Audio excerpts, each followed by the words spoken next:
DDG episode 65. My name is Dave Hunt, and that is a super pixelated Michael Swick because it's snowing in Chicago. Yeah, we got a crazy snowstorm, so my internet died for a couple hours this morning. It just came back maybe 45 minutes, an hour before we recorded. So if you're watching on Twitch, I might freeze, I might disappear. I don't know what's going to happen, but my audio is coming through. Yeah, I can hear you, so that and your internal recording's going. So as long as the audio quality stays, we should be fine. Yeah, we may sacrifice video quality this week. Like you said, we are on Twitch, twitch.tv/digitaldaysgaming, and we also post our weekly show every Thursday at 6 a.m. Eastern Standard Time. And seems like Tuesday is a recording day now, so or for the foreseeable future. These early evenings seem to work well for viewers and interactions and our schedules. And some stuff actually happens usually on Mondays at the beginning of weeks, normally. So we are Digital Days Gaming. Like I said, we post a weekly show, 65 consecutive weeks, with other unique pieces of content similar to what we just posted on the feed with my conversation with Chandler Wood of PlayStation Lifestyles last week on Destiny. Then we also try to live stream when we can, as we're waiting for some stuff to upgrade and some things to settle in with our 2021 goals and schedules. Hopefully you'll see some stuff coming up soon. But all those links are in the show notes, and also ways that you can support us. We'll briefly talk about that at the end. So for right now, as always, the best way to help the show is to leave a review. A couple of you guys have done that over the last couple of weeks, and we appreciate that. But if you could give us a rating and just write some words, I don't even really have to make sense, but if you could just write some words, that'd be great to go along with that rating. And then also just sharing the show, tell a friend. Like I said, everybody's maybe not necessarily going to the gym, depending on where you live, but maybe they're trying to make a New Year's resolution for a fitness workout or things like that, and they're looking for things to help them pass the time. Like we could fit that bill if they want us to, if they like games. So if you could share that, tell a friend, and that would always be appreciated. So I'm gonna throw it right over to Michael, and there's two stories in here that seem to be a regular thing the last couple of weeks, and we're gonna talk more Star Wars. Shocking. Yeah, this keeps rolling. I think this is going to be like common occurrence for the next couple months or years. So a rumor kind of was making the rounds that a new Knights of the Old Republic game was coming out. This has been confirmed by multiple people. Shinobi on Reset Era, who is an insider who I don't know if people know who he is, but he's a big insider. I think he's got a Twitter account. Jason Schreier confirmed that something is happening as well. But yeah, Knights of the Old Republic is going to get a new game, but it's not going to involve EA. It's not going to involve BioWare or Obsidian. BioWare made the first one, Obsidian made the second one, EA published the second one. They were Xbox exclusive games and PC, I believe. So yeah, a lot of things happening. The one thing that's been going around is that the developer, since it's none of the ones that I mentioned before, it's a developer that no one would expect or no one could guess would be doing this. So it's kind of a mystery right now. No one wants to exactly spoil it. There was a rumor last year that EA were working on a remake of these games, but now with the Lucasfilm, all the Lucasfilm craziness happening, and then now this rumor, seems most likely that EA's idea of remaking those games is dead, as far as we know. Though their contract with Star Wars ends in 2023, right. So in reality, if they have to pump out a game this year or next year, a remake would probably be the easiest way for them to meet their contractual obligation. Yeah, as well as a rumored another Battlefront version. So. Yeah. So Dave, more Star Wars news. Any thoughts right away?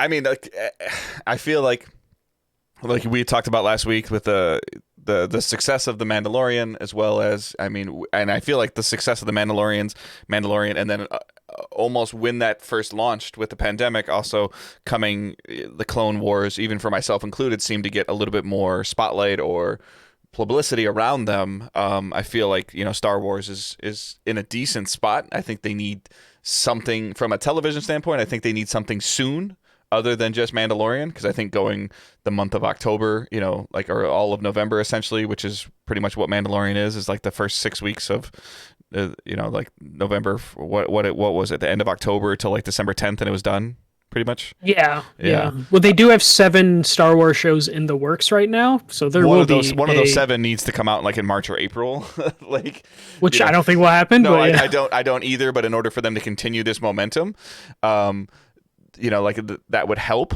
I don't. To full disclosure, like I've heard of Knights of the Old Republic just because of all the the rumors and speculations and stuff that's been going on around this for as long as I've been covering the industry, which is a pretty long time now. But I don't really know exactly what style of game they were, or what these would be. So Action RPGs for the most part, so they would probably stick with that. It's basically like the BioWare blueprint that we've come to know, but in an early stage of that. So it would probably continue that. It's just so like everyone was like, oh, if it's not BioWare and EA, then it's Obsidian because they made the second one. But Obsidian is super busy, being a Bethesda / Microsoft owned studio. Not Bethesda owned, but Microsoft owned. Yeah, but I think that if the rumors and speculations are to be believed of like how long we think Ubisoft may or may not have been working on this Star Wars game, how long Bethesda Machine Gun Games had been working on this, then there is a possibility that this contract or paperwork was written before Obsidian was purchased by Microsoft. So I mean, there is always that possibility, but I think I think at this point in time, with Obsidian being officially 100% absorbed into Microsoft's studios, I think that that's something that would have came out during the sales paperwork. Yeah, which I'm sure we'll find more of that information. Because I think we're gonna find out a ton of stuff about like when a lot of these contracts started, when Microsoft closes the Bethesda deal. But Obsidian's not with Bethesda though. Obsidian's been owned by Microsoft for almost well over a year now, right? Yeah, but like I feel like in their financial reports when they finally close out the year, they're gonna have to like give like a forecast of their future. In order for a judge to officially approve this. Yeah, so we'll find out like when the Star Wars deal started, because that will probably come up in that. And then when they make their forecasts, we'll find out like what each of these individual studios are working on as they like prep people for like, hey, Xbox might have had a down year in terms of software sales, and look to the future for everything that they have going.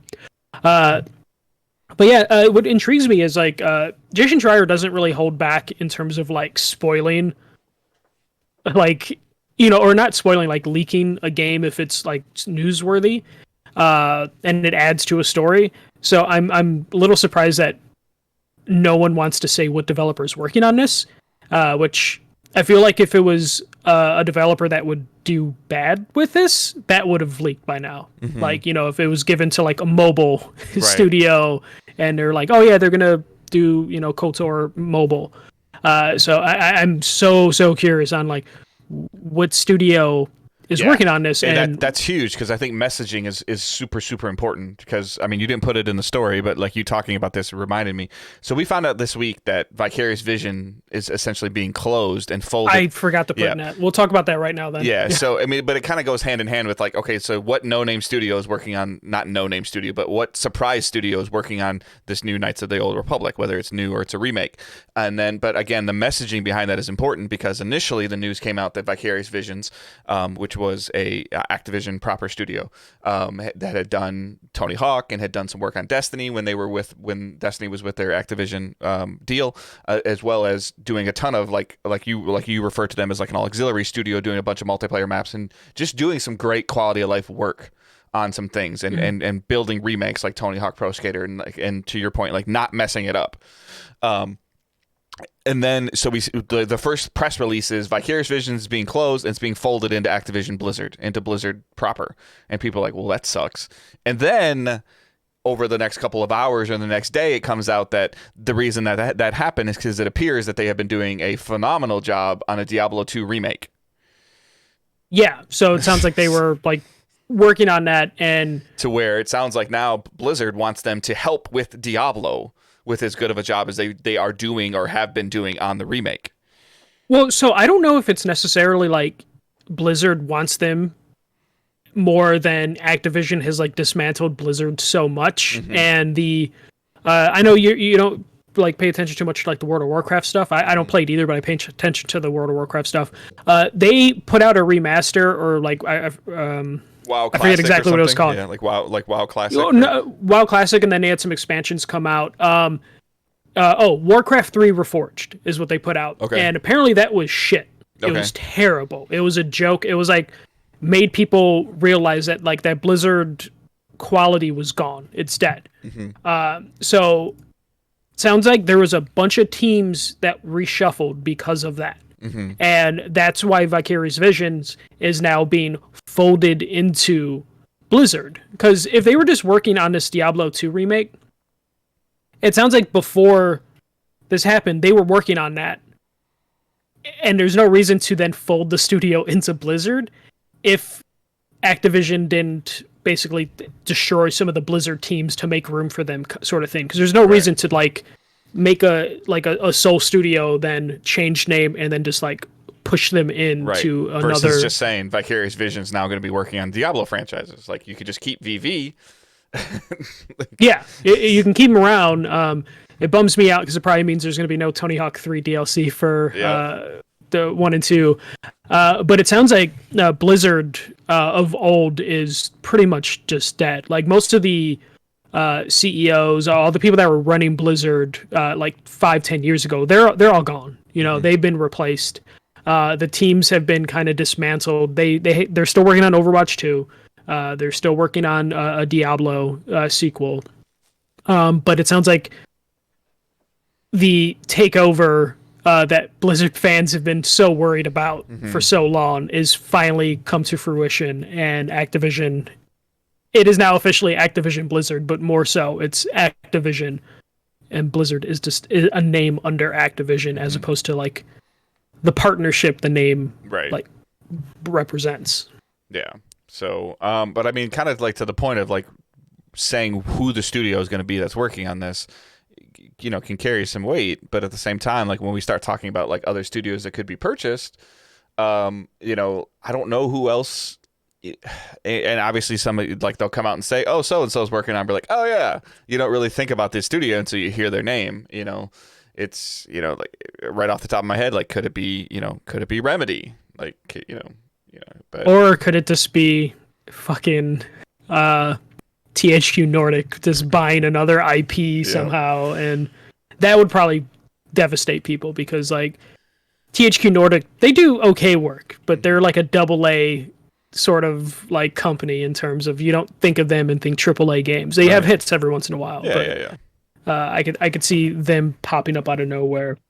But yeah, the Vicarious Vision news, I completely like missed on putting that in our notes, but that stuff was kind of crazy and out of nowhere because it's basically like telling that studio, fantastic job, Tony Hawk 1 and 2, one of the best sellers of last year. You're now Blizzard. Like you have no name. Like you were gonna work on a Diablo 2 remake. And like Vicarious Visions kind of a carried, some like that name carried weight in terms of like, again, like some of the, like a lot of the Destiny fans, like the things that they worked on, they did a phenomenal job with, like bringing, quality of life engagement and bringing some of the core mechanics back to Destiny 2. And then also at the same time allowing like a studio like Bungie to keep working on their bigger expansions while they worked and with continuing the live service. And like Tony Hawk was good, and like they did some of the Spyro stuff, right? Or no? No, they did Crash. Okay. They did Crash. Toys for Bob did Spyro. Yeah. So and Crash was received well also. So I mean they were starting to carry some serious clout in terms of working for Vicarious Visions was that putting that on a resume had some stuff to it. And now just to see that studio getting folded into at the point where we're seeing so many studios get acquired, and even then like they're still keeping their names, like it's not gonna be Microsoft presents Doom. It's like they're still gonna keep their names, and now for them just go, okay, well now you're Blizzard. It's kind of weird. Yeah, especially Activision doesn't really even do that for their own studios. Raven is still a studio that has its name. I mean, it can probably still keep the name, but it might, get Blizzard tagged onto it. The thing that is the most interesting thing to me about this story is they're working on a Diablo 2 remake. which is a good studio to have work on a remake because they've proven they have the track record for it. But Blizzard's also working on Diablo 4, which I feel like means Diablo 4 was in trouble and needed all hands on deck, and is probably further out than a lot of people expect, because you don't put out a remake of Diablo 2, one of the best Diablos. It's a stopgap. So. Yeah. You don't put this out and then like 6 months later release Diablo 4. You know, like we're probably looking at like 2-year difference between whenever this Diablo 2 remake comes out and then Diablo 4. Because that's just a poor way to do business, especially when you're putting out Diablo 2, which is probably the most popular one, though the other one did big numbers on consoles, but like in terms of nostalgia, people have it for that one specifically. So you don't put a game out like that and then not expect that to just eat up all of the fans' time and devotion. And then especially like if Vicarious Vision has been able to, with a remake, implement better loot mechanics in 2020, 2021 than when Diablo 2 was out. And I don't even know how long ago. I don't even want to guess. Like over 20, like 15 years at least, right? Yeah, I'd have to look. Yeah, but I mean, yeah. like, Probably... So, you know, in terms of making an early 2000s game viable in 2021, 2022. 2000. Yeah. So making a 20-year-old game viable in the current loot world, and then, you know, if I'm a Blizzard or Activision CEO and I see this remaster that's looking and looking promising, and you know, focus groups are saying that it's good, and then I see, you know, focus groups that are, you know, looking early on at Diablo 4 and people are saying that there's issues with like the loot and the play incentive, but then I see VV's ability to make the loot and play incentive of a remake. Okay, well, just take that team and put them over here. Like, yeah. Especially the studio's like track record of working with modern loot games and current mechanics. Remasters. Like they have like the pedigree that they could probably do a really good Diablo 2, and that just puts the pressure on Diablo 4. I mean, I never heard people say that Crash still felt old or Tony Hawk still felt old, and that's especially when you're remastering a game. That's kind of what you're going for, is to make it feel, somebody that plays it for the first time ever, that it feels like it's relevant to the time that it comes out. And and it feels like Vicarious Visions has been able to do that. Will they be able to do that with Diablo? Well, I guess we'll find out. Yeah, we'll find out, and I think BlizzCon, I believe, is still happening this year. I forget exactly. Somehow, at least. So. No, it's going to be virtual because it's usually in like December, January, but they couldn't do it, you know, last year. So I guess we'll find out soon enough, because it sounds like they've been working on this for a little bit now. So this might just be one of those scenes where they kind of like shadow drop it and just like release it as soon as they announce it. And BlizzCon, like Diablo 2 available June, out. yeah, exactly. So it might work out for at least fans of the series, and then put the pressure on Blizzard, who just have 2 games and like they're new games, and it's Overwatch 2, which kind of disappeared, and then Diablo 4, which also has disappeared. Curious to see how that all turns out. All right. The next story I put was kind of going all over the place, so I figured we should just talk about it. So Warner Brothers put a job post up looking for to fill specific positions, and in the descriptions, it talked about how their projects that they're working on are going to have a heavy focus on live service. So seems like they are prepping all their new hires to work on games that are going to be focused on live service. And Warner Brothers, we pretty much know what their next couple years are going to be about. Their current lineup is Gotham Knights, Back for Blood this year, and then next year Hogwarts Legacy and Suicide Squad. So that has people concerned that Warner Brothers is focusing on live service games. 2 of the 4 games that you just listed are essentially been confirmed as games for service, though, right? Yeah, they have been, but like Warner Brothers doesn't have the best track record in terms of, you know, monetizing games, in terms of being kind of exploitative about how they handle that stuff. People are still concerned about Gotham Knights, even though it's been mentioned many times that it's not a live for service game, but there definitely is some room for them to do some Oh, there's definitely gonna be, there's microtransactions. gonna be microtransactions galore in that game with skins and stuff. So Yeah. that's to be I Back for guess at this point in time that's to be expected. Back for Blood's a multiplayer game, so that's got games of service written all over it. Yeah, and it's got a card building or Yeah. deck building aspect to it, which concerned me when I talked about it a couple weeks ago. Yeah. Very scary for me. Hogwarts, I think if I guess if done correctly, could be a games as a service, but at the same time, I think that could just be a cooperative multiplayer play through the story, maybe with some expansion games as a service thing. Yeah, there's other things they could probably have you customize your character in different ways that they can microtransaction. Yeah, I just don't consider that to be a games as a service though. It depends on how often they want to like expand it and everything like that. There's a lot of gold to mine in the Harry Potter universe. Yeah, but I think they would have to do that with kind of like named expansions where you bring your character along with you and play a different story branch like that. And I guess I don't consider that to necessarily be as much of a games as a service as a game like Destiny or Division or Apex that has, seasonal content that where for the most part the core story doesn't always progress fluidly as much as I think you would have to progress it. And I don't know enough about Harry Potter, but I don't think that you could just like make Harry Potter like a grindable 90-day seasonal loop thing. There's ways to do it. You can turn Harry Potter into a third-person shooter with wands and find all sorts of ways through their lore to just continue to like milk that for money. And then of course the big one is Suicide Squad, which is pretty obvious that that's going to be a live for service, games as a service. Like raids and everything in it. Yeah, that's gonna definitely take advantage of all the DC heroes and villains that you can have in that and build raids around. So looks like Warner Brothers' future is going to be focused on games as a service, which is Warner Brothers doesn't have the best track record.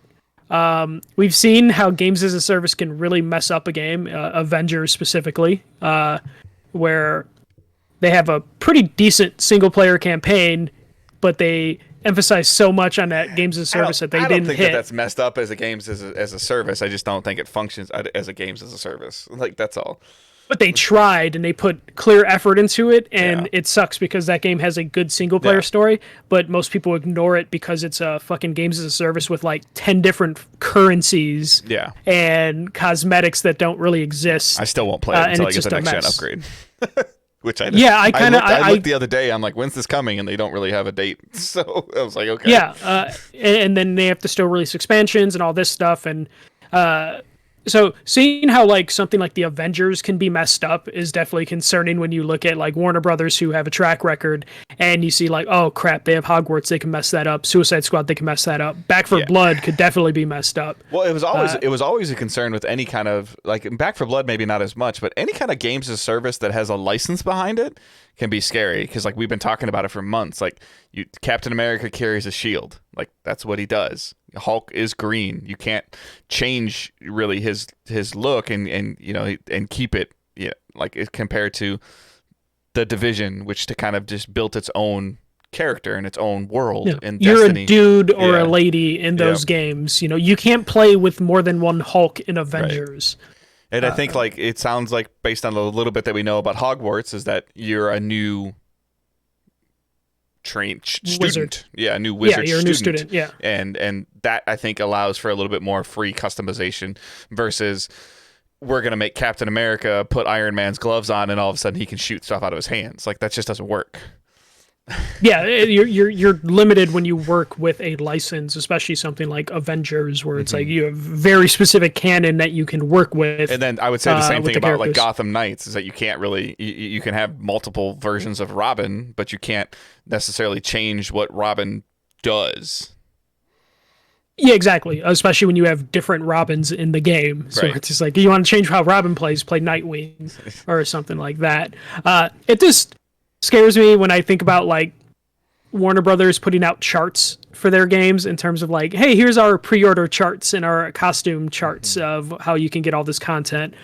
So hopefully they're hiring people because they got rid of the people that made the previous decisions and they look like they need to change up their strategy.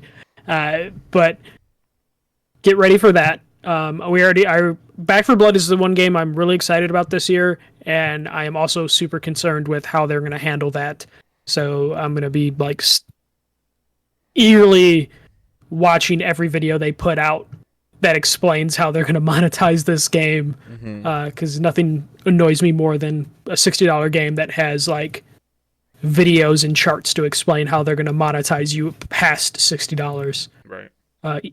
So that there's that. I put this a new story in kind of as a joke, but Uncharted the movie has been delayed again. Star Wars and Uncharted. If they're not in our show, then it's not a show. Yeah, no, not at all. And we always have to mention this movie because this, it's been taking for fucking ever. So this movie's been delayed 6 times, or delayed move forward 6 times already. The new date is February 11th. So February 22nd is what you wrote. Yeah, that is wrong. I also wrote Fen. So it is February 11th, 2022. So this movie obviously has been through hell. It's been like in development hell since 2008.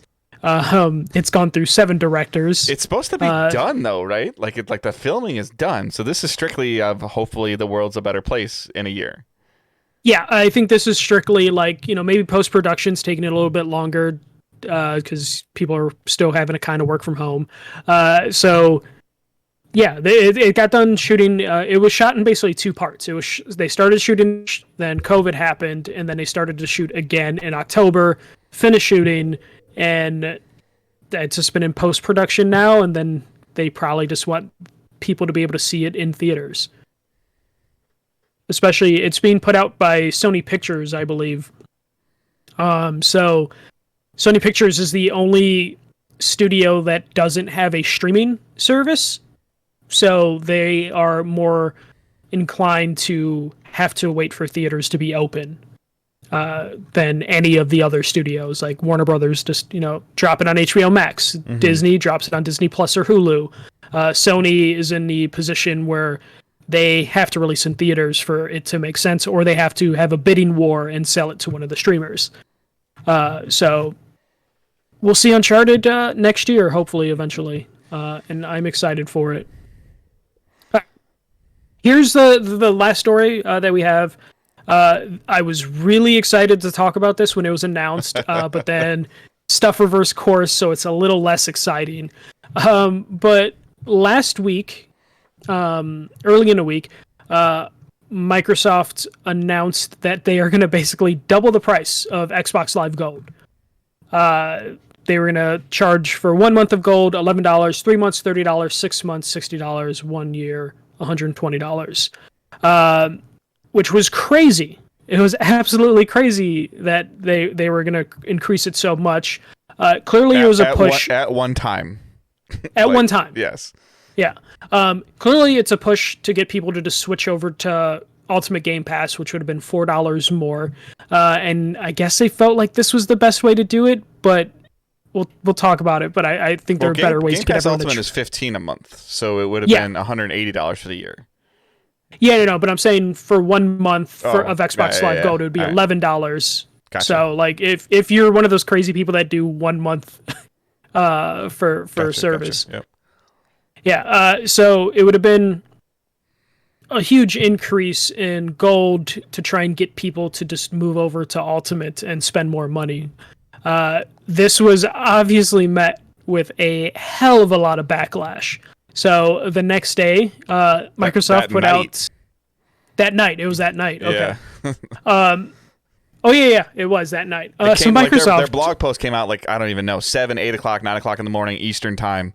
And I feel like before I went to bed, like 10 or 10:30, they had released another blog post saying, "Our bad." Yeah, their first sentence: "We messed up today, and you were right to let us know." They basically went on this whole statement that's like, "Hey, we're not gonna do this after all. We listened to you." They almost try to make it sound like they weren't the ones that created the problem. Like they're the good guys for fixing this problem that they created. But any company has to do that. But in the middle of this, or in buried in this, they also were called out about how, like, on PSN and Nintendo Switch Online, free to play games don't need to be And PC. and PC. Yeah, yeah, PC. Including the Microsoft Store. Yeah, you don't need to pay for an online subscription for free to play games. Like To play Fortnite. Fortnite. You don't need PlayStation Plus to play Fortnite. You don't need Nintendo Switch Online to pay for play Fortnite. So they decided that they were also going to do that. Reports are saying that the free-to-play announcement was in the works for months, but they decided just to throw it in just to get some goodwill. Should have never been a thing in the first place. It shouldn't have been. But I had thought that, not to cut you off, I'm sorry. I had thought that this had gone away years ago when they were getting at the launch. I feel like at the launch of PS4. Xbox One, we were getting a bunch of stuff about their Xbox Live service, and I guess at one point in time, like if you even wanted to watch Netflix on an Xbox, you had to have gold. Yes, yeah, which I believe that is the one thing they like. And that went away multiple years ago. I feel like it was at the launch of the prior gen consoles. I thought when that went away, the issue with free to play went away with that, but apparently not.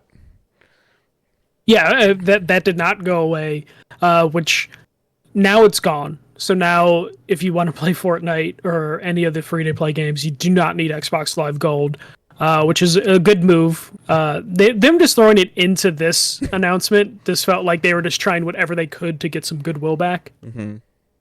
And they'll probably get some canceled subscriptions from some diehards who no longer need it. So this whole thing is clearly a push to get people on Game Pass Ultimate, but this is the shittiest way. Yeah, from a consumer standpoint, this looked terrible. From a business standpoint for Microsoft, it was kind of smart. From an optic standpoint, you look like an ass. Yes, you look like a fucking asshole. The thing about and I put some stuff on Twitter. At this point, I feel like just gold should just go away entirely, and it should just be Game Pass and Game Pass Ultimate. Like, give them an option to give the consumers an option to have Game Pass with no online component, and then give them an option to have Game Pass with an online component. If you really, really want Game Pass subscriptions, and some people push back on it with me and saying, well, there are some people that don't care about the Game Pass games, which is valid, but there's not I'm not making this a Sony versus Microsoft thing when I say this, but there's not a version of PS Plus where you can just get access to online. Like, the games come with it as well. Even if you don't care about them, they come with it. So, you have games with gold for Xbox Live Gold, but at this point in time, like, I feel like if you're going to give away a game with gold, just add it to Game Pass. Yeah, that's always funny though, because as an Xbox user now, I like looking at games for gold. I forget it's a thing because I'm just used to like Game Pass getting like 6 games added a month. What I don't understand why, like, I get why PlayStation, they have to do the PS Plus games because there's not much there in terms of like their services and stuff. Mm-hmm. They haven't added now to PS Plus. I don't get why. I understand why they would still pay for online. It's because it's free money.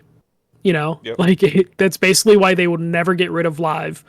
But I don't understand why they don't just have Game Pass and Live together and just drop some of the extra features. Mm-hmm. Like, I have Ultimate Game Pass, so I have access to Game Pass on my PC, my Xbox, and my phone. That's cool because I will use all 3 of those because I'm a fucking crazy person. But how many people don't need that? Not a lot of people have gaming PCs or want to game on their phone. Can I just have a version that I can go online with my box and play some Game Pass games? Yeah, exactly. Like, if they could do that, that would make more sense to me with this increase. If they're like, hey, Xbox Game Pass or Xbox Live Gold is now $11, but it includes Game Pass for Xbox. Mm-hmm. That would probably make more sense, and then you can transition people into the Game Pass ecosystem without upsetting too many people about the price increase, because then you're giving them value for the change as opposed to what Microsoft did of just like, no, you're just going to pay more. Mm-hmm. Like, you're just paying more, no extra value added. This is this is the same conversation we were having early on about $70 games, $60 games, $80 games. Like, Xbox Live Gold has pretty much been the same price for over 10 years. PS Plus, other than the $10 increase in price a couple years ago, has been $50 or $60 as long as I can remember, so almost 10 years. like it gets into that, inflation conversation. I think increasing the price of these services is inevitable. But trying to go from doing 100% increase at one time is bad. Yeah, it's just not the smart way to do things. So Microsoft got shamed a little bit, and they deserved it. I'm wondering if they did the math in terms of how many people have like stacked Xbox Live Gold accounts, for multiple years, and how many people have to where they wouldn't just convert them to Game Pass. Like, hey, we're increasing you to $11. You have Game Pass automatically. You're now stuck having to buy Game Pass. We'll transfer your next 5 years of Gold into Game Pass Ultimate. There must be enough people that have it stacked that they were just like, oh no, we can't do that math. We can't handle that hit. Because there's no way they didn't see the outrage coming. I guess they were just hoping. Well, and I saw a bunch of stuff on the internet too about people saying like they need to like offset and start generating more income. Like I think if it comes down to it, like if you present somebody, I think they really wanted you to either or scenario. I'm talking about it in a 12 months situation. So $120 for Game Pass for 12 months or $180 for Game Pass Ultimate for 12 months. Within that $180, you get, or for that extra, whatever it is, $60, you get access to all these games on your console, on your computer, on your phone, if you have an Android, plus all the games with gold and plus all the deals. Like, is Game Pass, worth a $60 increase? Or at the current time, because Game Pass Ultimate is currently $180 and doesn't look like it's going up at all. People think that this was foreshadowing for Game Pass increase. I think you're wrong. But in the scenario of is the price disparity between Game Pass and Xbox Live Gold $90, which is what it currently is right now. And I don't think the answer to that is yes. So instead of bringing Game Pass down, they thought to bring Xbox Live Gold up. But then I think they realized how many people really don't care about it. In that scenario, how many people don't care about Game Pass? Yeah, they only care about playing their games online because they only majority. They play Call of Duty, Madden. I don't want to say it like that all the time, but they're buying 2 or 3. They're a FIFA, a Madden, Call of Duty, Rainbow Six. That's what they play. Most people just play like 1 or 2 games a year. Yep. And those are the 2 games that they're gonna play, so they don't care. When I worked at Target, I would interact with people all the time that had no clue PS Plus even had free games. Yep. Like, there'd be someone putting a game on a counter. I'm like, that's free on Plus this month. And it would be like, what is that? And I'm just like, you pay for online, right? And they're like, yeah. I'm like, then you're getting this game part of your subscription. And people have no idea that's a feature. Yep. And the same goes for Xbox people that don't care about Game Pass because they just know that because they put Call of Duty in their box or they put Madden in their box and they go to click online to play against their buddy or their brother that lives in a different state, that all of a sudden the screen pops up and says you need to buy this and it's going to cost you $60 for a year or $30 for 3 months or whatever, and they go fine and they click it and they put their credit card in and they buy it and they never think about it again. They just because now that box doesn't pop up on them if they want to play against their brother or their buddy, Madden, Call of Duty or whatever, and they just move on with their lives. And and when they get a notification that games for gold, hey, you can download Little Nightmares on your Xbox. If they're like a Call of Duty, Madden, FIFA player, they see Little Nightmares and like, I don't give a shit, and they just continue to play their game. Like, they don't interact with that stuff. Microsoft fucked up. Basically, is at the end of the day on this one. But they reversed course. You should have gone up like $15-$20 and then in 12 or 18 months gone up another $15 or $20. Like, you just like they've done with New Era hats and they've done with shoes. No, Netflix has gone up to like $15 now. I didn't even notice cable until companies do it. Yeah, because they've only done like $6 every 2 years. You're like, whatever. Okay, I still especially now, like Netflix could release a price increase right now after they just announced all their movies that they're going to bring out, and everybody's stuck at home watching TV, and they're going to be like, oh, fine. I mean, I watch Netflix, half the week now, anyways. Yeah, I didn't know Netflix was $15 just because it's just something that automatically takes from my account, and I just happened to look on my account the day. Probably when you signed up for Netflix, it was like $9. Yeah, it was. I think it was $7.99, and then increased to $9, and then $11, then $13, and now it's $15. And it's just like, okay, I guess it's $15. That's what Microsoft probably should have done on here. I'm not going to be surprised if Sony is also looking at like how much can we raise plus because games are $70. Right. Well, they know they can't go to 120, so they're probably going to go to like 80. Like yeah, they'll add like a little feature to it, or maybe they'll finally add PS Now to it. But like all these companies are going to, especially looking at all the things that they want to offer and the amount of money it costs, to get these games on their service and stuff like that, like everyone's going to be looking to increase price. Except Nintendo, which offers like the bare minimum of shit. So Nintendo, with the cheapest service, probably won't increase anytime soon because they don't offer you shit. Yeah, they don't really care. They're like, well, everybody else is charging for online. I guess we can just do it because we're not. How much? $20. Okay, okay. But that's all I have for the news. Unless you saw anything else this past week. I did not. So what we're planning on watching, I'll go first. I don't really have a reason. I'm kind of in a funk again. I even put it on Twitter the other day.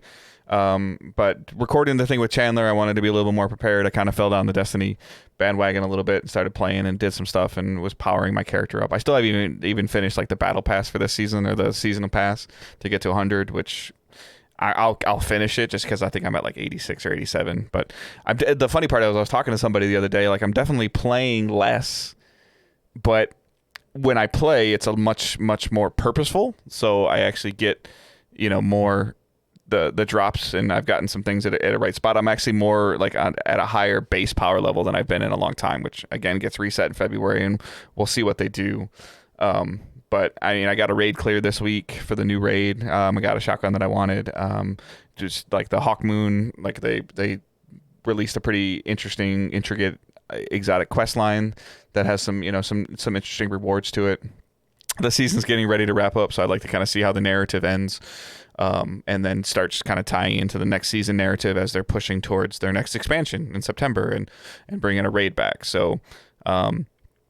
For the most part, I've been kind of did that on a couple evenings, and I tried. I didn't even play any more Hades. My GameFly game still hasn't came yet. Thanks, Post Office. So that seems to be like a little bit of a problem. And then we watched WandaVision, episode 3.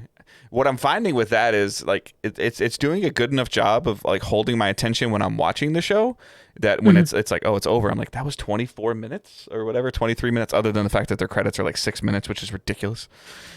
Disney Plus, man. Mandalorian, like anytime like, oh, this is gonna be a 40-minute episode, and it's like, no, it's 34 minutes. Yeah. There's 6 minutes of credits. But then Marvel has me so programmed, like I'm sitting here through these whole credits.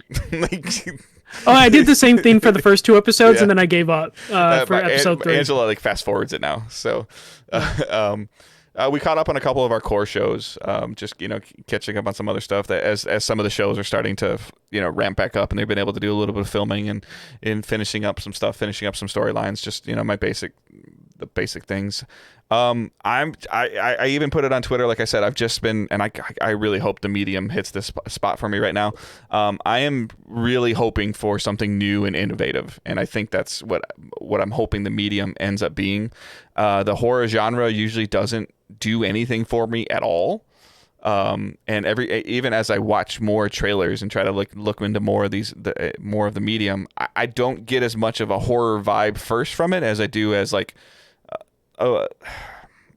detective game. Yeah, like a puzzle style. A mystery. Thing. Yeah, so if there's a couple jump scares in it and I stream it, like you guys will probably get to laugh because I'll probably freak out. But because everybody's like, oh, Hitman, like a couple people posted on Facebook and on Twitter about Hitman. I'm like, I know what Hitman is. I don't know what the medium is, and I also didn't realize this as well. Like this is Microsoft's first time, putting this flag in the ground of Xbox S and X and S game only. Like this is not coming to Xbox One.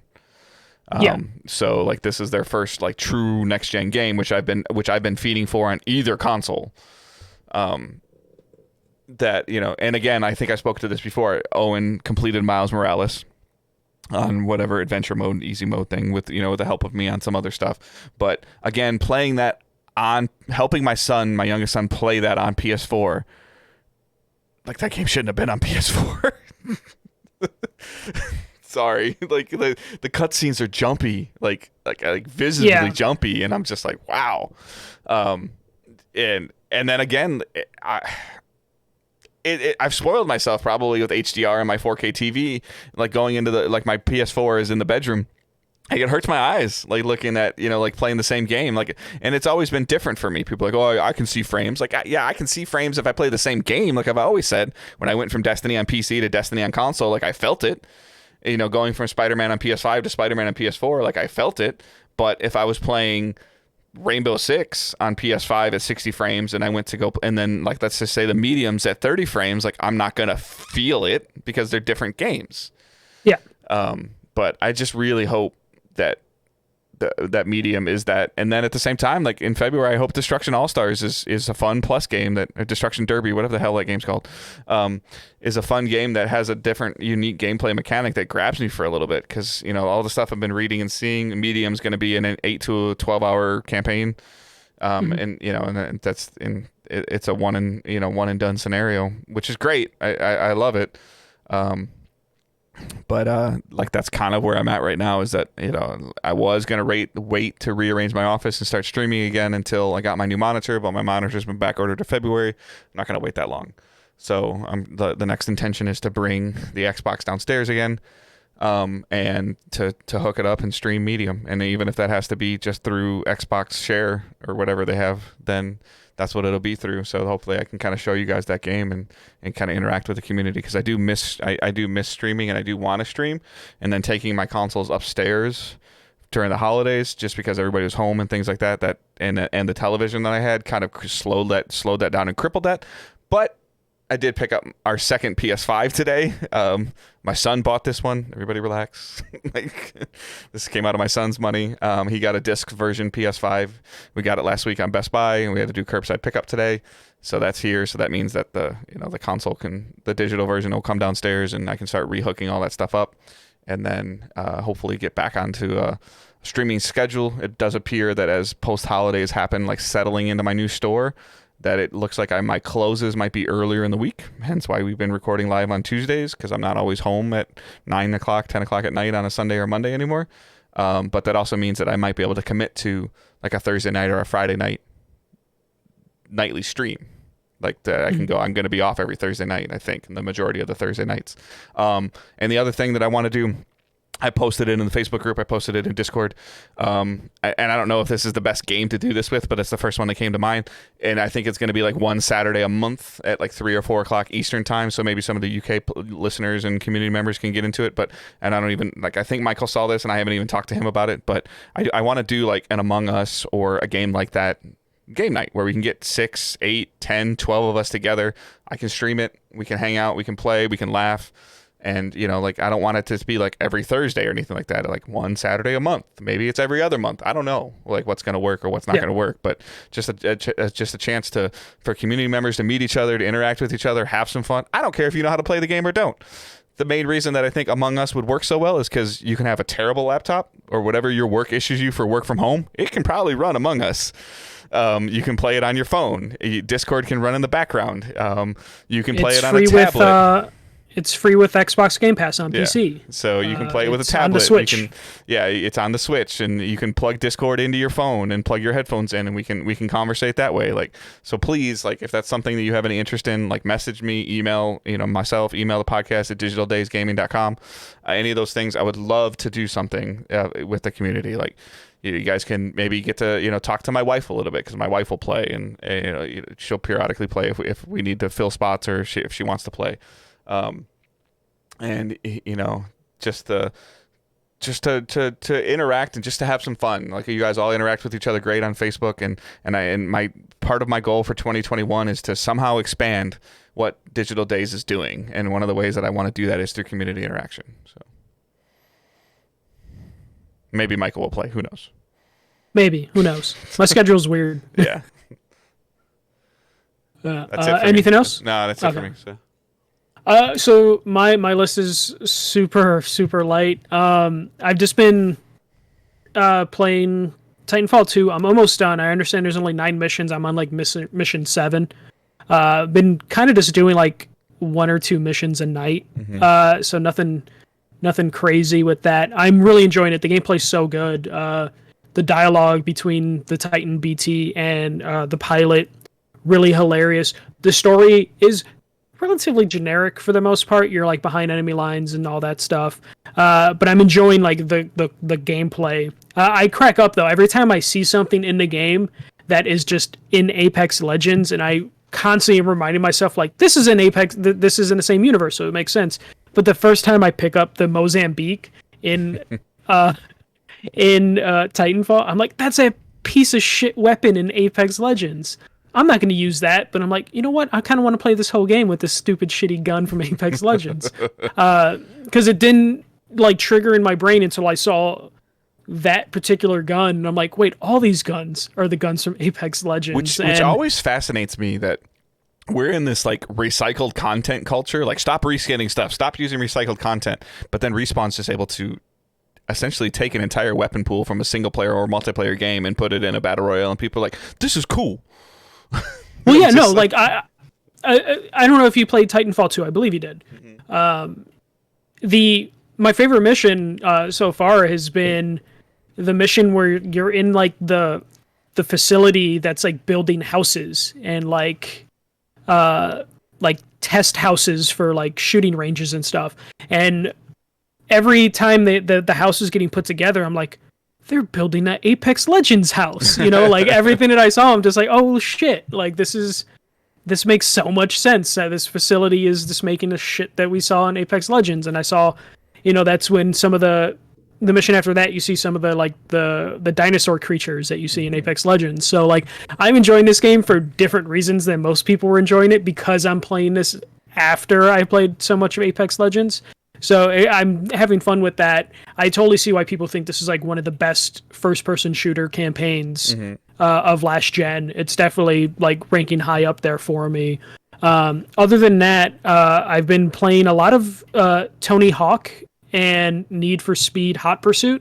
I forgot that I bought Need for Speed Hot Pursuit during Black Friday, so I installed it on my PS4 Pro, which I no longer had. So then I was like, oh yeah, let me go install it on my PS5. Ended up playing a little bit of that. It's just a Giant Bomb released like their Game of the Year podcast, and every day they had 2 to 4 hour podcasts discussing like their Game of the Year lists. So I've been needing kind of like mindless games, and I already returned 2K to GameFly. So I needed something that I could play but not have to pay attention to. So it's been Need for Speed and Tony Hawk.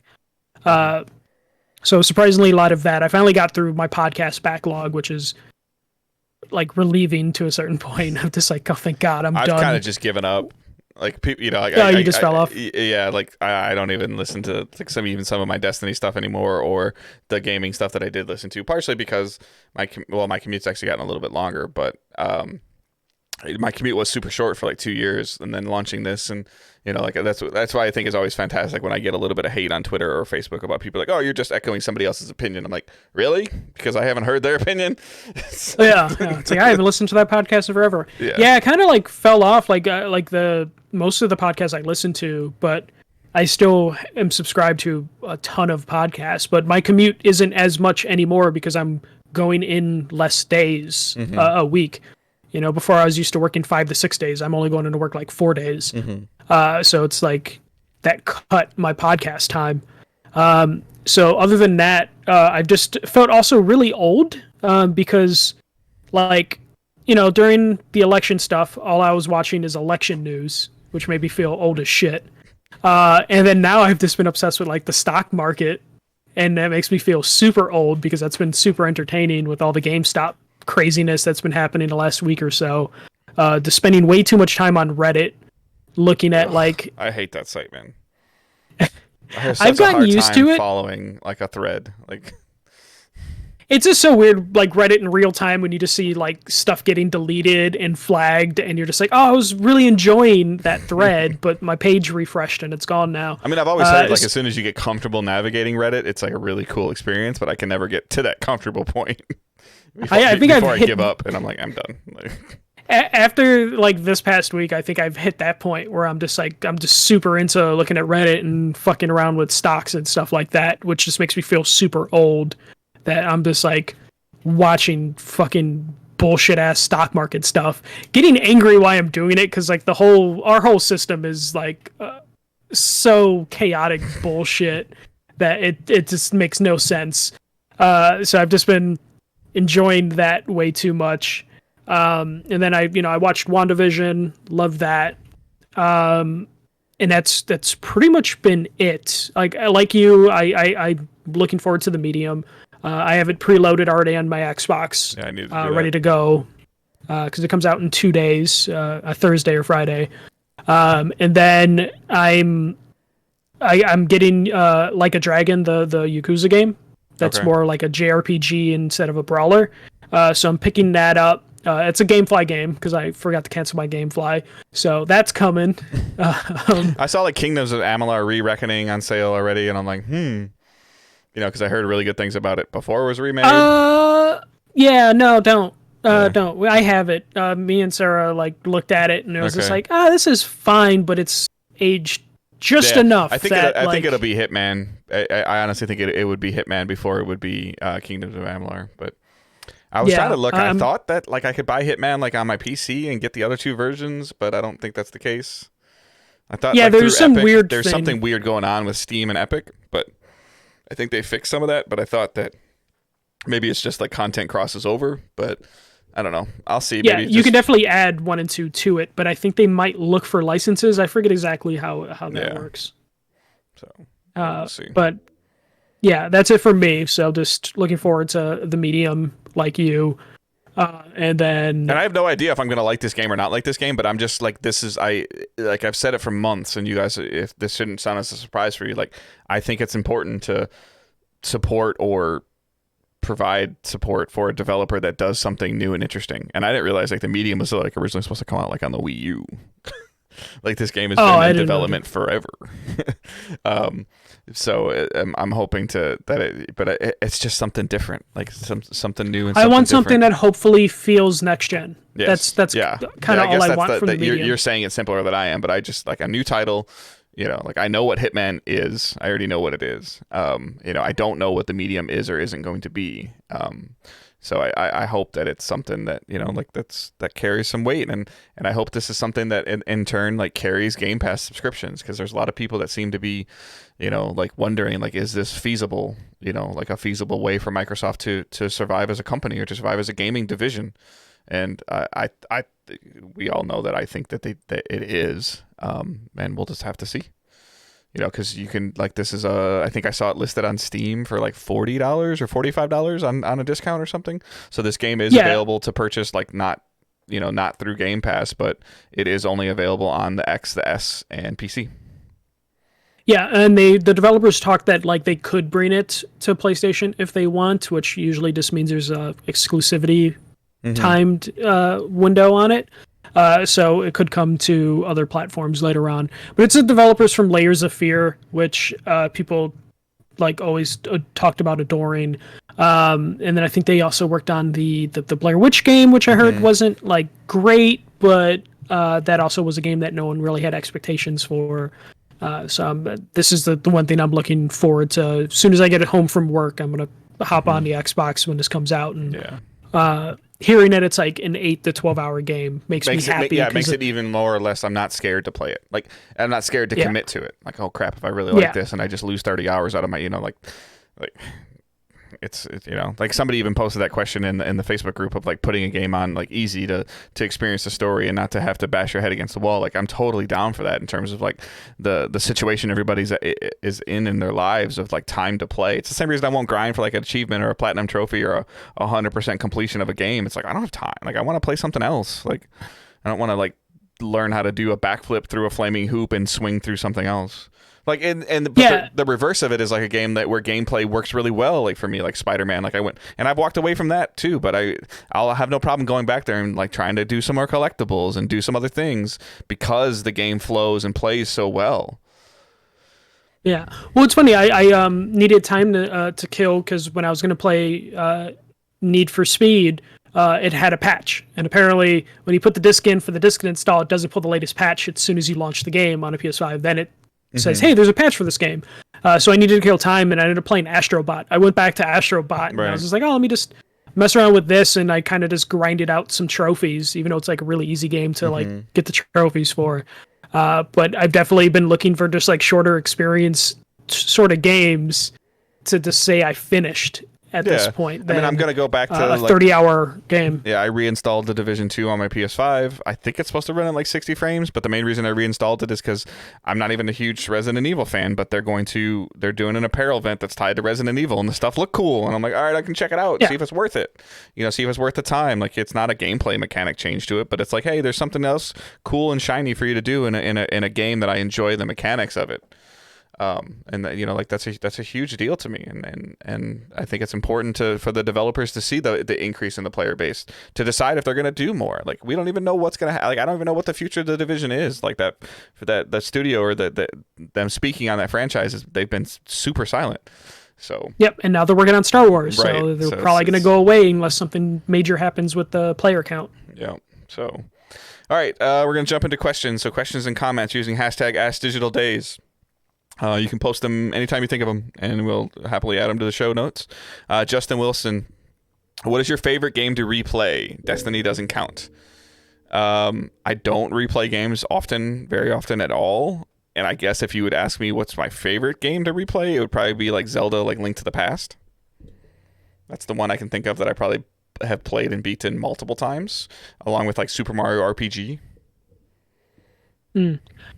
For me, like, if we're not talking about like my usual like playing Tetris to kill time sort of thing, if we're talking about like story games to replay, probably Uncharted 2 is a game that I've replayed probably a dozen times by now. Don't have the platinum on the PS3 or the PS4 version. I have the of Uncharted it, collection. I bought it on disc before that, and now it's on part of I think it was part of Plus or something, or or it was like super cheap digitally, and I started playing them again. I'm like, I don't want to do this. Yeah. Go ahead. That's pretty much. I'm trying to think of other games that I've like replayed. I mean, you've done some of the Dragon Age stuff, technically, right? Or is that kind of like a you and Sarah combination, or is that Sarah playing and you watching? Or that's me watching. I've probably now have watched all 3 Dragon Age games probably like 2 or 3 times. Like right now, she's replaying them on PC with mods. So I will occasionally like turn over to look at them to see what's happening. Especially Dragon Age 4 is coming out, and I bought her the Dragon Age novels, so there's like 7 Dragon Age books like on the table. Like the Spyro games, I've replayed those a bunch of times as well. So nice. I think Uncharted is the one that I've played the most. All right, Stephen Wren posts, you guys work in retail. If you had the power, what would you do to stop the scalpers of the PS5 if they can be stopped at all? I'm gonna give kudos to Best Buy. I just bought one from Best Buy. Like, Best Buy required an additional level of 2-factor authentication for me to be able to finish my purchase. I had to sign into my account, and then while I was in my account, I had to verify my account, and then I could check out. And then in that case, they were allowing purchases to be made for in-store pickup only, so they weren't shipping out at all. So, and I think that these are ways that they're deferring that, at least in the US. Verifying your account is a good way to stop bots. In-store pickup is a good way to limit resellers that are only local. More CAPTCHAs, I think, would help kill some bots. But also a big one that they can do would be limit how many they issue to a credit card. In terms of like, they can easily flag your card and be like, this card's already purchased a PS5. That would kill bots significantly. Though don't underestimate resellers having multiple cards. As someone who used to work at fucking Target during console launches. Oh, this one declined. Here, try this one. You're talking about people that do this professionally. They have like 10 different cards, and then their wife has 10 different cards, and their friend has 10 different cards. So those are all different ways that they could do it. It sounds like Best Buy is already kind of implementing it by having Dave verify his account, which means that should slow people down. But more CAPTCHAs. Like, you can make it really annoying for people. Yeah, and the way I had to verify my account, which almost sucked and I almost felt like I was going to lose it, was I had to wait for them to send me an email with a code in it.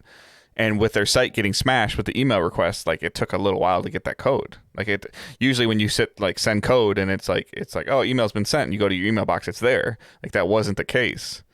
You know, and again, like I drove 35 minutes to get my son's system, but that doesn't bother me because he wanted the system, he paid for it, and 35 minutes isn't terrible, but not everybody would do that. Yeah. So Yeah. Yeah. There's different ways to do it. But right now, I think companies just kind of really just want whatever money they can get. And I mean, they've talked about this before, but like the incentive for them to make sure resellers don't buy is usually only important when people can come into the store. And currently, we're not in a situation where you can go into every store, though everywhere around the country is opening up. But like without the incentive of like, hey, we need to make sure we have these in stock, so when someone comes in, they might buy something else in the store. That's not really the case now. So there's less incentive for retailers to go this extra mile. Mm-hmm. All right, Dave from Philly on Twitter. Also, do you guys have any hype for Resident Village? And Michael, what are your thoughts on the WWE Network going to Peacock? I wasn't going to call you that, like while you're changing the I'm document. just making sure. Yeah. There's a demo on PS5 for Resident Evil that I need to download and check out. But again, like I mentioned earlier, I'm not really sure if the horror genre is something I want. I played Resident Evil 5 and 6, and I really enjoyed them, but they were kind of more like a third-person action shooter. 7 did not appeal to me at all. And then 8 seems like it's going down the more of the track of 7. I might give the demo a shot. Maybe it'll make for some hilarious YouTube video or something. I don't know. But those games look amazing. And the way that they're able to, the story that they're able to tell, and the people's reactions that I've seen playing those games, that looks super cool, but it can kind of stay over there, like away from me. Yeah, I'm kind of in the same boat as you in terms of like I'm not the biggest fan of scary games. I could handle these games when they're more actiony, like 4, 5, and 6. But 7 leaned too much into the scary territory for me, and I'm a coward. So I definitely I'll download the demo and mess around with it, but it's not a priority for me. I'm happy that Resident Evil is finally like. With the last game is like it's and also the remakes, like Resident Evil's back and doing well for Capcom, so I'm happy for those fans of that. But when it comes to the wrestling question, Peacock paid $1 billion to basically become the WWE network, so they're retiring the WWE network into Peacock, which I'm kind of happy with because like. I'm not subscribed to the network now, but the Royal Rumble's this Sunday, so I'm going to subscribe to it for Sunday, which means I'm going to be locked into paying them $10. I get Peacock for free through Comcast, so I'm just going to get the WWE Network for free basically now at this point. And even if I wasn't getting it for free, it's only $5 for Peacock with ads. So this is kind of huge for me in terms of saving money and cutting down on the 10 different services that I'm subscribed to already. It's super interesting because like NBC Sports just announced like at the end of this, like sometime in 2020, like they're completely folding. Yes. And they're going to move NHL games to like USA Network, which will interfere with wrestling some ways. So it's like, it's weird. It's almost like, okay, well, like the real sports thing didn't work. So now we're going to shut that down. We're just going to take all that money and put it on WWE. Yeah, $1 billion is a lot, but it's one of those things where, like, I think WWE brags that they have, like, I think it's almost like 20,000 hours worth of content. So they're going to throw that onto Peacock, which will then bolster their bragging rights for how much content they have, though a lot of people won't be interested in watching old wrestling. So it's good for WWE, even though they're, kind of shitty company. It does make things a little weird with like, will they break away the pay-per-views? That's what I was just about to ask you. So is your subscription going to, because like my son and I looked this up the other day. So the UFC fight, Conor McGregor's fight on Saturday was on ESPN Plus. But you still had to buy it on ESPN. You had to subscribe to ESPN Plus and pay a pay-per-view fee. So you were still paying the $70. They offered some package that was like $90 and you got like a year of Plus or ESPN Plus or like 6 months of Plus. And I got it from like an ESPN Plus standpoint of like, okay, well, here's another carrot in front of you of the McGregor fight. And then you can see like what we have to offer you for like only like $20 more, and then maybe see if we can get you that way. Yeah. But does that work? It has to do something. ESPN pays a crap ton of money for that Yeah. UFC fight, but Didn't help their servers. It's crashed during the fight. I don't follow it that closely to know that, but so that sucks. Like if somebody paid $70 and then it crashes or whatever. But I think that's the same thing as like we've heard about those people paying $60 or $50 for a Mike Tyson fight and watching him knock somebody out in 3 seconds. Yeah. So that's always like super fascinating. But it'll be interesting. Like, does that warrant enough money for NBC's paying them however much they paid them, and then they're just going to throw Royal Rumble or the other, because it's monthly pay-per-view, right? Yeah, it's monthly pay-per-view, but there's like 4 that people care about, and there was a rumor that they were looking into breaking those 4 pay-per-views away from the subscription and go back to charging people $20 to $70 like they used to. But I meant, like, so if they throw that, does NBC confident enough that the $5 to $7 a month subscription model is going to carry enough weight for them to pay that off? If they're including like the Royal Rumble on that, like that math doesn't add up to me. Yeah, well, as of right now, it's going to include the Royal Rumble, WrestleMania. It's going to continue to be the $10 service as of now, but it sounds like they're still working out the details if WWE wants to. Don't get me wrong, you're going to see Peacock subscribers go up. Like, yeah, and they're apparently going to transfer WWE subscribers to Peacock. Okay. Which I don't know how that exactly works because WWE Network costs more than Peacock. Right. Though I guess they would give them the ad-free. Yeah. Version of that. So I want to see what happens once they decide what to do with those network subscribers. I also want to know if that means the network is just going to disappear, because it'll be a shame if it disappears in its entirety over into Peacock. Or is it going to be like an app within Peacock? Yeah. Or are they going to convolute that ecosystem to fill the WWE content? You have to have there's Peacock a lot of Plus. ways. Yeah, there's a lot of ways this can go wrong. Yeah, for sure. Though I'm hoping it means that there'll be better servers. I hope Peacock's like technology is a little bit better, because WWE Network used to be good because they used the MLB Network technology or whatever like MLB had, but then they moved away from that because it was too costly to have good servers, so they went to another system that's shit. So I'm hoping that they get transferred over to like a better it's a streaming service. Super interesting time. I was reading some stuff today that it looks like Amazon Prime is the leader in the clubhouse to get exclusive rights to Thursday Night Football all season. Yeah, Amazon is kind of killing it right now with that stuff. Yeah. And we didn't and talk like we much see about people it, that can stream it. They did the playoff game on Nickelodeon, which got like really good reviews. So in terms of like broadening your audience, but then seeing the Amazon Twitch partnership is still like fantastic. Like you mentioned, like they've let some high end streamers like stream the games, and they've used Twitch chat to like kind of let you guys have a little bit of fun. Like, are they going to score a touchdown on this play? Like almost like gamble.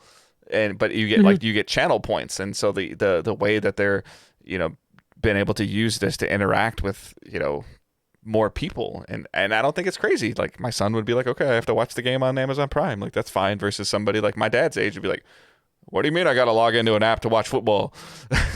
Yeah. Like why can't I just turn it on Fox? Like, so I mean it'll be super fascinating to see if like a prime time Thursday night slot goes to a non-cable channel. Yeah, I think that's what's gonna happen. Like they'll work on to your split point, partnerships. Like wrestling won't be on cable, technically. Well, so here's the current problem. So NBC, we're gonna talk a little more wrestling. So currently, Go grab my pillow. I'll be right back. Kidding. Yeah, no, but this is sports related talk. I'm just messing with you. NBC Sports is going away. They have a huge deal with the NHL. Yeah. Which expires at the end of this year, anyways. Yeah. Which NHL games, I believe, are associated with like Wednesday nights for the most part. Like in terms of like their big marquee games can sometimes be on Wednesdays and I think Saturdays. That is a time slot that currently is given to WWE for NXT. And they're moving the NHL games to the USA Network, which is the WWE's channel. Mm-hmm. So there's going to be a point where NBC is going to have to go to WWE and be like, a really important game's on Monday and a really important game's on Wednesday. Fuck off. And go to like some other network for the night. So it's going to be interesting to see, like, does that mean they move some of their live shows to straight to Peacock? In those situations where like NHL playoffs are happening and they need to kick wrestling off. That'll be hilarious. The network. So if you turn on the TV like on a Wednesday night, like Michael, you turn the TV on to watch wwrestling. Yeah. And then there's a hockey game on, and you're like, what the hell is this? And then like on the little ticker, it says, if you're looking for WWE, please go here. www. You know, yeah. Well, so old school wrestling fans would know WWE back then used to get like canceled for the date for the dog show. The Westminster dog show would no wrestling this week. They would work it into their story of like, we're going on a 2-week break. Like, it would just be like, hey, no wrestling next week because the dog show. We're going to be in that scenario again for wrestling. That's, in terms of for WWE, that's how much power the networks used to carry. Now it's the product carries it for the networks. Like that's changed over like the last 20 years. Like it's not about like Fox going to the NFL and saying, well, we're going to give you this much money because we want the ad revenue. Now it's the NFL going to all these companies saying, all right, who's going to pay us the most money to broadcast our stuff? Because no matter where we broadcast, they're watching. Nickelodeon, Amazon, people are watching. So it's like the power has shifted to where like people, like we heard about that with the XFL, like who's going to partner with them, and they got a partner and then they fell apart again. And now like it might not be post pandemic, it might be okay, but it's fascinating. Like the networks don't. But it's like if your sport is successful, the sport carries the power. But then, like to your point, like the NHL is like going to TV networks, like, hey, can we make a deal here? And they're like, sure, here's like 50 cents. And then WWE right now is at all-time low ratings and stuff like that. So like NBC right now has like two, quotes sports, for wrestling, put the quotes on, two sports that are like not great at ratings. Being like, hey, can we get a time slot? And NBC's like, I guess, but only one of you. We at don't a time. have enough to pay for the football and the NBA, so we'll just do like, we'll do football and we'll do football once a week, and we'll do like wrestling and hockey. We'll be okay. Yeah. They're like, okay, whatever we can get. Like, I don't know. When I heard that news, I was just like, oh, that's crazy. And then when NBC like said their sports division's kind of going away, it's like, oh, what? How am I going to watch my Bulls games? Where am I going to watch my Bulls games? It's weird. On the Bulls app that's going to come out, or the NBA TV app that's going to have a Bulls thing. Like the White Sox are finally good, and then now we're going to have the point where I don't know where I'm going to be able to watch them because they're only on NBC Sports. Yep. All right, that's our show. I would assume, like I think Michael and we don't really do this as much as we used to, but I mean, spotlight wise, I would think that spotlight for both of us is medium this week. Yes. Just please be fun. Please be cool, innovative, and fun. Yeah. Even if you're just a good tech demo, I'll take that. You can have a shitty story. Just be a cool tech demo. Yeah. So hopefully I am working a couple overnights, but if you're listening to this live, I've got a couple overnights that's starting now, and then I'll be kind of like on my way, almost done with those when Medium comes out. So my plan would be to stream my playthrough if I can get everything set up right. So that'll kind of be like my initiative goal. So if you see those, please like stop in, say hi. Say boo. I don't know. See if it scares me. But yeah, check it out, especially if you're on the fence about like wondering if the game's worth it or not worth it. At the same time, if you have a relatively good PC, just sign up for Game Pass. I think like first time subscribers get it for like $1 or $5 or something. So see if you like it. This is a great new step to play. Like I said, this is kind of like Microsoft finally putting their flag in the ground of like, here's our next gen game, and I hope it's next gen. So you can follow us on the socials. Like I said, twitch.tv/digitaldaysgaming. If you guys give us a follow there, we're creeping up on another follower milestone close to 200. So any of those always help. Twitter @DigitalDaysPod is the main account. @FirstMJC is Michael's. @GoodDaveHunt is mine. Facebook group, Discord channel. All those links are in the show notes. Please let me know if you want to play a game like Among Us, or if you have any other recommendations for something stylistic like that we can play. Like I said, Among Us comes to mind just because I feel like even if you don't have the ability to feel comfortable, like if you only have a PlayStation, like you can, hopefully on your iPhone or your Android, or like a base computer like a MacBook, like I think it'll run. And so and then we can all just jump in Discord voice, and we can just conversate with each other. You can turn push to talk on. You don't have to have a camera. You don't have to have any of that stuff. It's just us just having some fun and having a good time. And then our Patreon tiers, patreon.com/digitaldaysgaming, where we have like the $1 tip jar, the $3 Discord access to the private channel, not the main Discord. Everybody can come to the main Discord. There's just a private channel for Twitch subscribers and for $3 Patreon supporters. $5 gets you the podcast 24 hours early. So you get it on Wednesday instead of Thursday, and then $7 is your monthly bonus episode, which we haven't recorded for January, and January's almost over. Yeah, we'll get to it. We'll get an episode out. Yep. So other than that, I hope everyone has a fantastic week. Michael, you got anything else? Nope. Just excited to play with Medium and go out and play in the snow. Make myself feel younger for all the tax shit or all the stock market garbage that I've been looking at. All right, everyone, keep moving forward.